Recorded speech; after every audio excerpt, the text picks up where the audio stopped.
Hey there, Janice Petteway, Director of Brokerage Development for Exit Realty Corp International. Again, I hope you're having a good day. So today I wanted to talk to you about money. For some of you that know me well, you know that this is one of my biggest passions in life, to make sure that the people that I help grow their businesses, their brokerages and everything, come out of this career with something to be really proud of. Hopefully you are using some of your income and your residuals to purchase real estate so that you can build a portfolio and have an awesome retirement in your future. So that's my passion. But today I want to talk about the very beginning steps, where some of this sometimes gets lost at the very beginning. So you have to start at the beginning to start, right? So in this time right now, when I think you have time, I want you to really look at, we're going to talk about business, but all of this should also be done in your personal life. But in your business world right now, I want you to get out your last year's taxes. Hopefully you've done them. If you haven't done them, you should be working on them. So you probably have pretty much everything readily available. If not, one of the best things to do is just to get your credit card statements and maybe your checking account statements.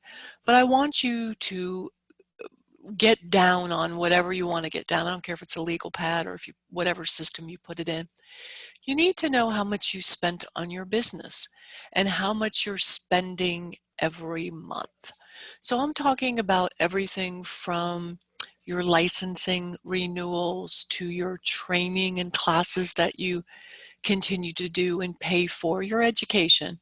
I'm talking about any marketing that you do, any lead generation, any postcards, Brian Buffini ads for just listed, just sold, whatever you do to market properties or yourself. I'm not talking about your vehicle, because you would probably have a vehicle anyway. So I'm not really talking about things that you kind of use for tax purposes, but you kind of really know you'd have it anyway. I don't mean that. I mean your true expenses.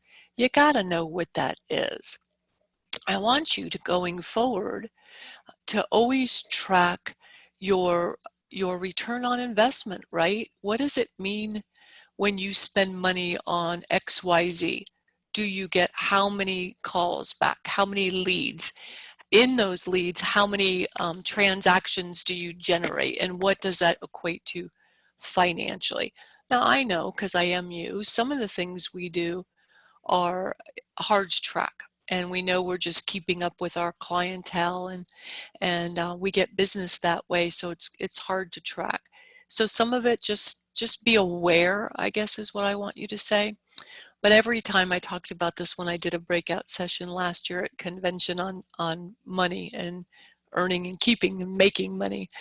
And it's so true. Every time someone asks me to help them create a doable plan for profit in their business or personal life, one of the first things I ask them is to show me their reoccurring charges on their credit cards or auto debit or whatever it happens to be.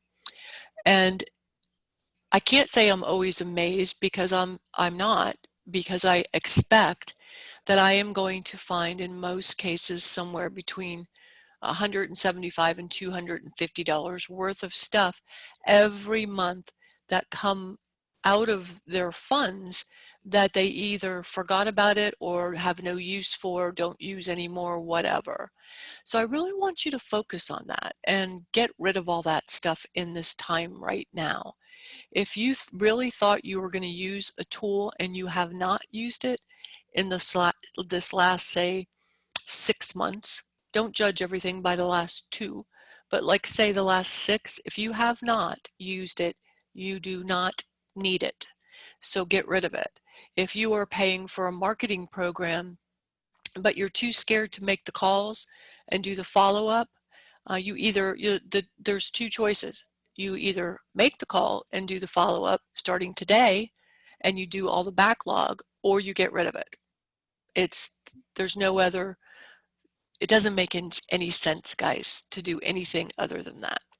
So I want you to look at all of that stuff, have a good picture of what you're spending.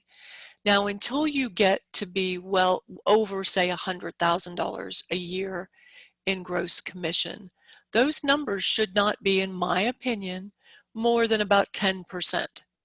10% starts being a really big number when you're doing lots of GCI, right? But you don't, up to 100,000, it should not be over 10%. Hopefully lower if you're really good at doing the sphere-based business and getting in front of humans. You save a ton of money doing it that way, and I still believe it's the best way. So I want you to look at what it was, and then I also want you to go back and go through all the transactions you've already had in, at least, depending on how long you've been in the business, but a year, 2 years, 3 years, whatever you've got. And I want you to write down who came from where. So was that particular transaction from your sphere, meaning someone wrote, they raised their hand and said, I want to do something? Was it from marketing? Was it a total stranger, like a sign call or a walking into open houses? What was it? And I want you to get a tally of that. Why is that so important? I will tell you, because you guys are probably one of the most sought after groups from marketers to sell us junk, stuff we don't need. And it all sounds wonderful, doesn't it? It all sounds like something that's going to change your life, and we're going to make a lot of money, and it's only $99 a month, and I'm going to do this. But then you don't. So the best way to keep from doing that in the future is to know where your business comes from and to spend accordingly. So if you're like most very successful agents, you will see that a large part of your business comes from your sphere, past clients, friends, family, relationships, right? Even referrals that come from that group is still relationship, right? So you would write that down, and you'd write down all the categories. Money going forward, I want you to think about spending your marketing and money to be in real estate according to that list. So hopefully this makes sense.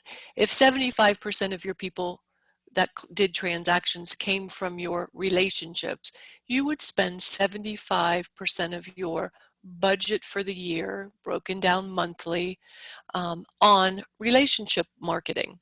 So you would be sending out things to your people. You would be taking people for a cup of coffee or for a lunch or for a cocktail. You would save money up for a few months and do a client appreciation party or something like that. Then if 20% came from marketing, like let's say you farm and you do postcards and you walk the neighborhood and you bring mini CMAs 3 times a year, or whatever that is. And if 20% of your business came from that, then 20% of your budget would go into that. It's a business, guys. Make it make sense. Now, do I personally believe it's fine to sometimes try some different things? Of course it is. But let me just ask you one question. If you're a master at relationship marketing and selling, because that's really what we do, and that works for you, and you enjoy your people, and it's fun for you, and you have a great book of business that way, why would you go off on a tangent and start paying for lead generation for strangers? It doesn't make any sense to me. Go ahead and spend a little bit more on the group that you already get business from, and let's see if you can just kick it up a little bit. I hope that makes sense to you. Have a great day. I'll see you tomorrow.